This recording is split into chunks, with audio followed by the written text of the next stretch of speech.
Welcome back to the OFFbit. Today we have a Core 2 Quad tuning and upgrade guide for Fortnite. So how's this going to work? Well, we'll start with our humble Core 2 Quad Q8400 with 4GB RAM and the GTX 650. First, we're going to run our standard synthetic benchmarks as usual. First, we'll set up the game to run on low settings. We will then try Fortnite with each iteration of setups today. This will be from overclocking to small upgrades, and we'll compare our findings. So stick around as we run through our guide to getting Fortnite to run with a Core 2 Quad system.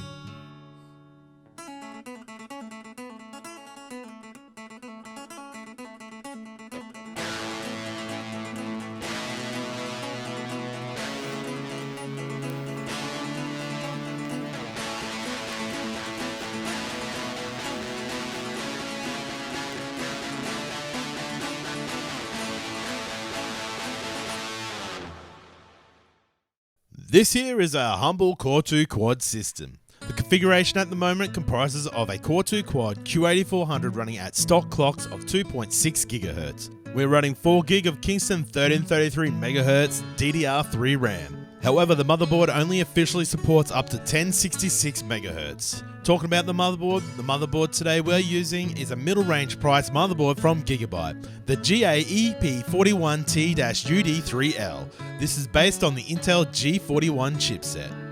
The GPU today, as mentioned from the start of the video, is the NVIDIA GTX 650. Our GTX 650 is from Asus. This is the GTX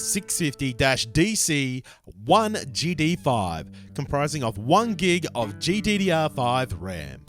Finally, we're running our standard drives, the Western Digital Green 120GB SSD for our Windows 10 operating system, the SP256 SSD for Fortnite. The other drive installed that we won't be using today is a Western Digital Green 1TB magnetic drive. Let's check out our synthetic benchmarks. First up, we ran the Q8400 through 7-zip. Today we have a lineup of 4 threaded CPUs. The Q8400 sits pretty much in last place, only just pushing out in front of the Q6600. In the multi-core score, we can see that the Q8400 did push out ahead of the Q6600 by quite a bit, but still wasn't grunty enough to catch up to the AMD FX 4100.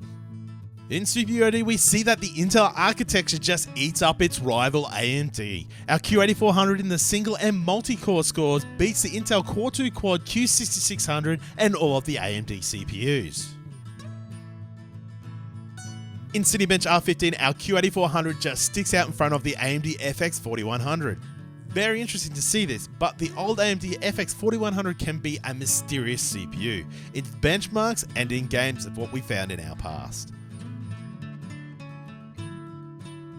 Now to the GPU, the GTX 650 in Cinebench left us next to the GT 640, with only a difference being in the fractions of a frame. In Unity Heaven, the GTX 650 made some headway over all the cards. The GTX 650 ended up beating the HD 7770 in this benchmark, but still, it sat behind the GTX 560 by a fair margin. Finally, we moved on to 3D Mark's Firestrike.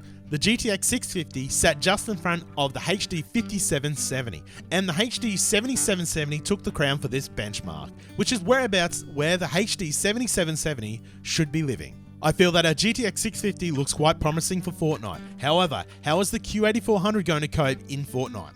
We decided to try Fortnite at 1920 by 1080 straight off the bat, as we feel that our GTX 650 should be more than up to the task.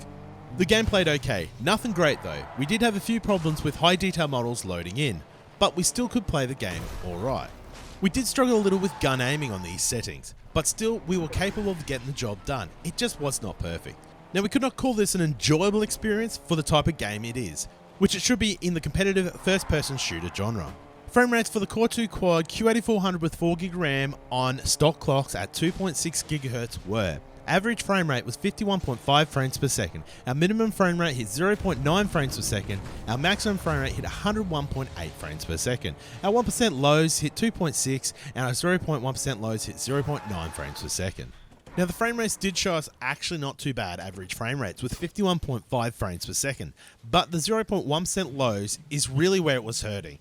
We usually find this is caused by the CPU being bottlenecked, which is why when you look at the top left corner here, the CPU is sitting on all cores at 100% for most of the time. The other thing you notice why the CPU is struggling here is all the assets and models are staying in low details for a longer amount of times than they actually should.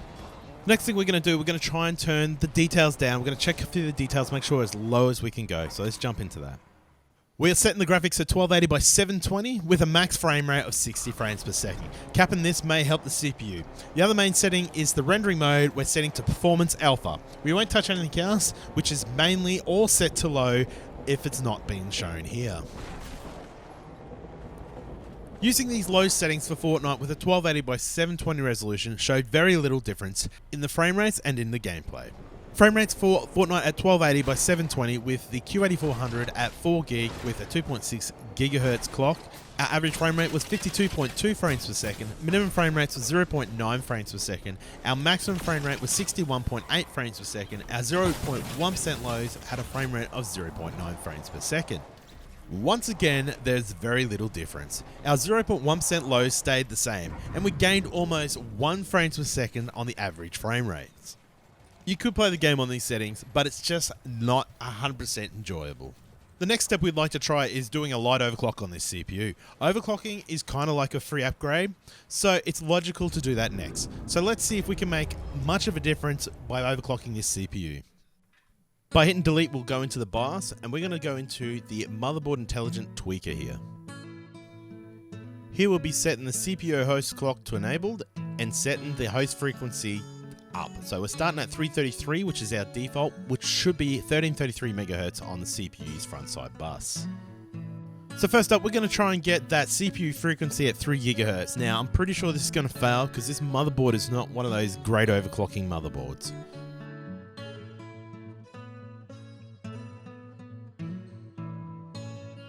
So to get 3 GHz, we'll have to set the CPU host frequency to 375 MHz. When overclocking, you need to make sure that your memory multiplier doesn't exceed your memory frequency. The other problem you might run into is your motherboard may not have support for the higher speed RAM. Like at the moment, we've got 1333 MHz RAM. This motherboard only supports up to 1066 MHz. So bumping that over 1066 by a certain amount is probably going to make the system unstable, which is what we're going to do most likely right now. Now, word of warning, overclocking can damage your hardware and it will reduce the life of your CPU. However, we're not doing great big overclocks and we're not touching voltages, so we should be right. In case of failure, most motherboards will have a default configuration to restore to. At this point, it's pretty obvious that our overclock has failed as what we expected. The BIOS will load a default configuration, and now if it doesn't do that, you can just simply reset your BIOS. As you can see, we're back to 2.6 GHz on the CPU. Going back into the overclocker menu, we are greeted with a overclocking failure message. So simply, we're just going to set the motherboard CPU host clock frequency to 341 MHz. Now we do know this actually boots with this value. The memory will be set to 1091, which is just over 1066 MHz, so we should be fine with the motherboard. Success, we can see we got 2.72 GHz on the overclock, so we just bumped up from 2.6 to 2.7. Not a great deal, but just a bump. Jumping back into Fortnite with a slight overclock of about 100 MHz running at 2.72 GHz. We did want more, but unfortunately our motherboard didn't allow us. There really seems very little difference in performance here from what we can feel and what we actually noticed in the benchmarks. So, without further ado, let's check out the frame rates. Average frame rates were 53.1 frames per second. Our minimum frame rates hit 8.9 frames per second. Our maximum frame rate hit 61.1 frames per second. Our 0.1% lows hit 1.7 frames per second. As we can see here, we had some improvements. The average frame rates were up a touch and our 0.1% lows were up just a touch as well. So we're definitely seeing the CPU is the bottleneck here. We are still seeing the high CPUs on all 4 cores, and slight changes are making some differences in those frame rates. The next step we'd like to do is upgrading our RAM capacity. Giving Fortnite some more RAM headroom we think will help the CPU. Our theory here is that the CPU needs to do extra work because the game is just running out of RAM space. We're simply changing out our 2x2 gig sticks to 2x4 gig sticks. They're both the exact same brand, just a bit more capacity on each stick. Going back to Fortnite, we've headed back to the lovely Pleasant Park. Now we have 8 gig of RAM and we still have the slight overclock of 2.7 gigahertz. We are still using the same settings, the 1280x720, everything on low. The game feels so much more responsive, but still, yet it's not perfect. There are more objects in the world that are being loaded into the higher detail models. This game really feels a lot better and a lot different with that extra RAM. Frame rates for the Q8400 with 8GB of RAM are average frame rate of 49.6 frames per second.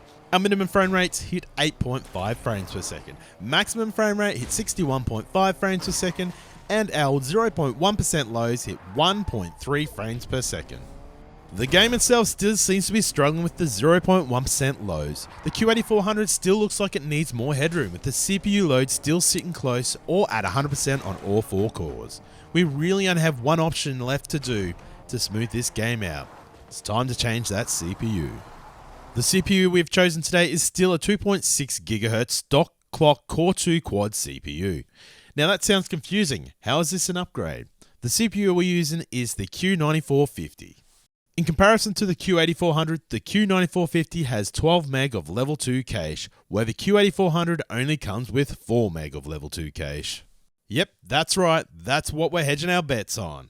Let's get more L2 cache into this system and see how we go. Jumping back into Fortnite for the last time. This time we have the Core 2 Quad Q9450 with its 12 meg of level 2 cache. We have this CPU overclocked to 2.72 GHz just like the Q8400, and we're running with 8 GB of RAM. We're so confident in this CPU choice that we've decided that we should be running the resolution at 1920x1080.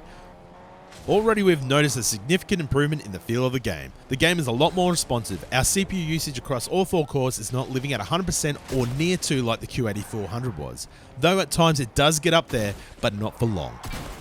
Benchmarks for the Q9450 with the resolution of 1920x1080 were average frame rates of 54.1 frames per second, minimum frame rates hit 28.2 frames per second, our maximum frame rates was 61.7 frames per second, and our 0.1% lows were 6.8 frames per second.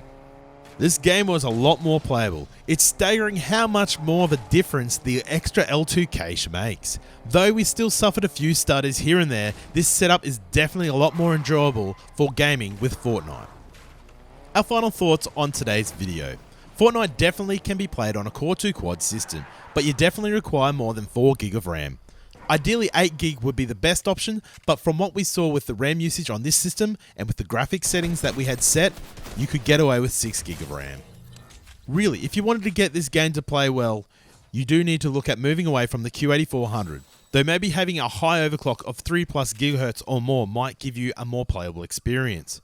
Though, I think really getting a Q9450 or even the Xeon E5430 would be a great start, with that extra L2 cache that makes a whole lot of a difference. Though the CPUs I just mentioned are the lower clocked versions, there are higher clocked versions like the Q9650 or the Xeon E5450 or the X5450. You probably should see even bigger improvements once again with these 3 GHz clocks on them, and that's even before you even try overclocking these things. Once you overclock over 3 GHz, I'm sure the outcome will probably be a lot better than what we're seeing today. Now in regards to the GTX 650, we really did not address much of this card in this video. Really, the GTX 650 did not have any problems running Fortnite. Though this card is not a super powerful video card, it seemed to hold up well enough for what we did today with it. Before we go, once again, I'd like to thank you for watching our video. Please feel free to leave us a like or a comment, and most importantly, if you like our content and you love to see more of these videos, hit that subscribe button. Thank you once again. I'm Dan from the OFFbit, and we'll catch you next time on the OFFbit.